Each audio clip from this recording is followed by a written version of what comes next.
Have you ever felt like you had forgiven someone, yet the pain still lingers? Not because they keep coming back, but because deep down, they never really left your heart. You've been hurt not just by a lover, but by the very people you once trusted the most. A close friend who suddenly betrayed you, a colleague who smiled to your face but spoke behind your back, a family member who looked down on you as if everything you worked hard for meant nothing. You are watching One Dharma Teaching Each day, a space where one sentence can plant peace for a lifetime. Subscribe and turn on the bell to never miss a daily dose of wisdom.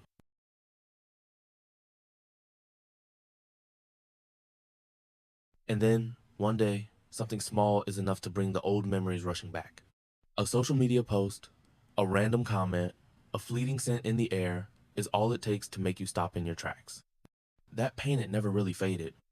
It rests quietly beneath the strong mask you wear. The other person may have forgotten, they may be living their life lightly, but you still silently carry a splinter in your heart. It doesn't kill you, but it keeps you from truly living. You try to brush it off, force yourself to forget, and whisper, "I'm okay." But in reality, you're only skimming the surface and never facing it. At times, you wonder, why can't I let go? They're gone, it's over, time has passed. So why does my heart still feel stuck? The answer doesn't lie in what they did. It lies within you in a place deep down that hasn't yet healed. A part of you still waiting to be heard. You may seem perfectly fine on the outside, job, friends, even new relationships. But in just one quiet moment, that old sadness creeps in again, and your heart aches without reason. You've tried to heal. You read self-help books, follow guided meditations, listen to healing podcasts, even sought therapy.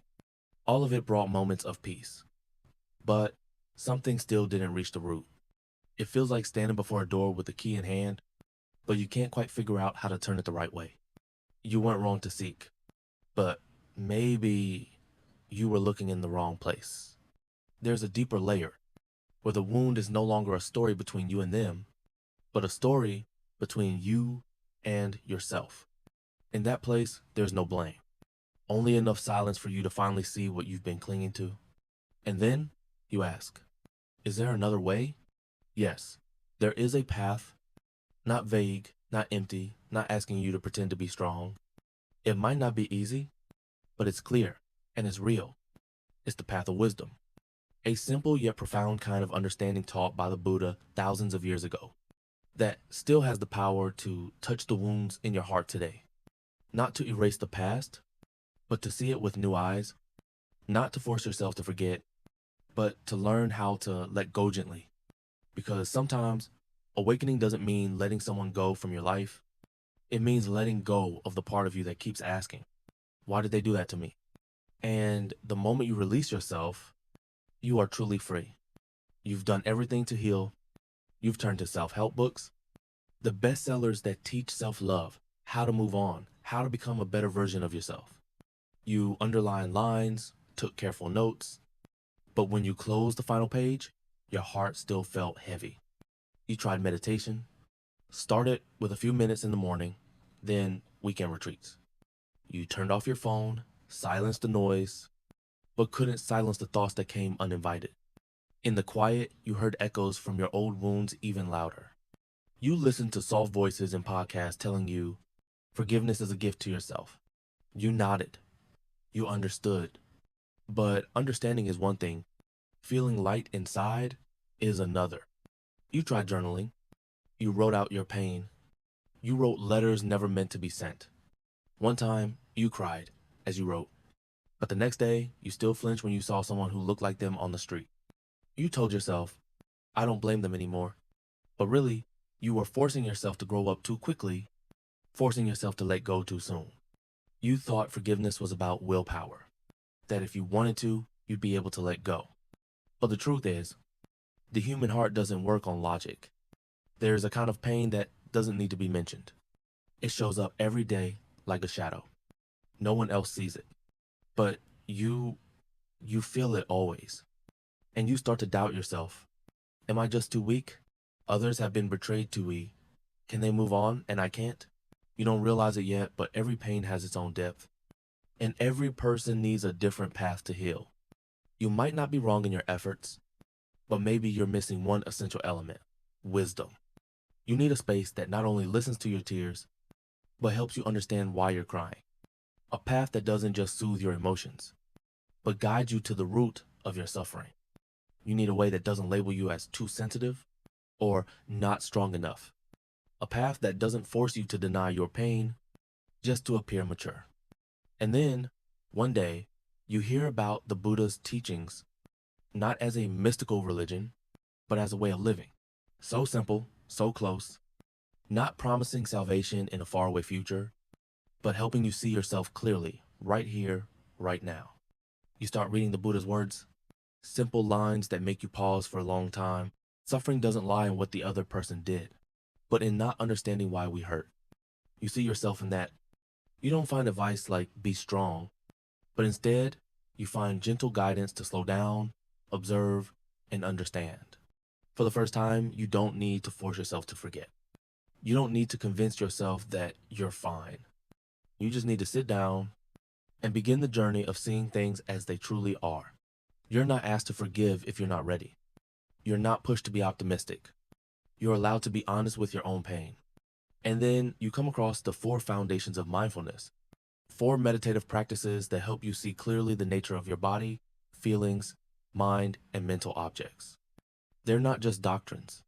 They are a map that doesn't take you anywhere far, but leads you back inside to yourself. And from there, you realize something profound. You no longer need to force forgiveness, because when you truly understand, you let go. And when you let go, you are free. There's a simple truth on that most people forget. Nothing lasts forever. Pain doesn't last forever. Longing doesn't last forever. Even the one who hurt you is no longer the same person they once were. The Buddha calls this impermanence, and it is one of the very first keys to freeing yourself from attachment. When you suffer because of something in the past, your mind is still holding tightly to that moment, as if it were still happening, still real, still whole like it was yesterday. But it's not. That pain has already passed. That person has already walked away. That scene is no longer here. Only your mind still clings to it and makes it seem like nothing has changed. To contemplate impermanence is to return to the truth. Everything is always changing. Think back to yourself 5 years ago. Do you still think exactly the same way now? Do the same things move your heart? You've changed. Then the one who hurt you, they've changed too. The emotions you had for them, they've changed. The world keeps spinning. If you truly sit down and observe your emotions, you'll see they never stay still. Sometimes they rise like waves. Sometimes they settle like a quiet lake. Sometimes you're angry, but just a moment later you feel sorrow. Sometimes you miss someone, but one day, for no clear reason, you no longer do.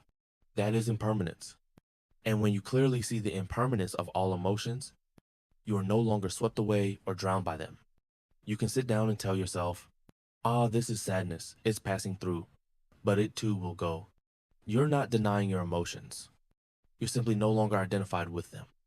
You no longer say, I am the one who was betrayed. You say, I am experiencing the feeling of being hurt, and this feeling will pass. Emotions are like clouds. Your mind like the sky. Clouds may be dark, thick, stormy, but the sky remains. It is never harmed. When you contemplate impermanence, you begin to truly see this. When you contemplate impermanence, you begin to see clearly. You start to understand. No one can keep hurting you forever unless you keep replaying their image in your mind. And you realize pain is not the enemy. It is simply a mental phenomenon arising and passing away. When you truly live with the wisdom of impermanence, you no longer panic when negative emotions arise, because you know they are just visitors. You are the host. Sometimes you think you can't move on because the past feels too heavy. But the truth is, it's not as heavy as you think. It feels heavy because you keep carrying it without realizing you can put it down. Practicing the contemplation of impermanence doesn't make you numb. On the contrary, you treasure your emotions even more because you understand how fragile they are. You learn to hold them, to listen, and then gently let go. Someone who once hurt you when seen through the lens of impermanence is no longer a haunting figure. but simply a passerby who left behind a lesson. And like everything else, they've changed. You've changed. No one holds onto the same image forever. Only your mind keeps recreating it day after day. Let the wisdom of impermanence help you look at your pain, not to run from it, but to realize it no longer has the power it once had. Because no sadness is forever. Only awareness is lasting if you're willing to pause and look deeply. Most of us try to avoid suffering. When we're hurt, we distract ourselves, scrolling, working, entertaining, meeting people. We say, just forget it.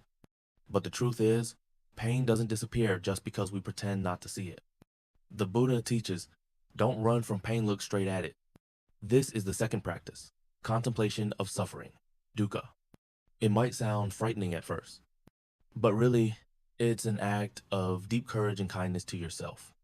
Have you ever asked yourself, where exactly am I hurting? What am I really sad about?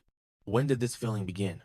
When you sit down, take a deep breath and say, honestly, I'm really sad. I feel abandoned. I feel like I'm not enough. That very moment, your pain becomes less terrifying. Because suffering is only scary when you lock it in the dark. But once you bring it into the light, you begin to see you're not weak. You're just in need of a gentle embrace. Imagine suffering as a lost child. It doesn't need your scolding. It doesn't need to hear be strong. It just needs a hug. Someone willing to listen without judgment. And that someone is you.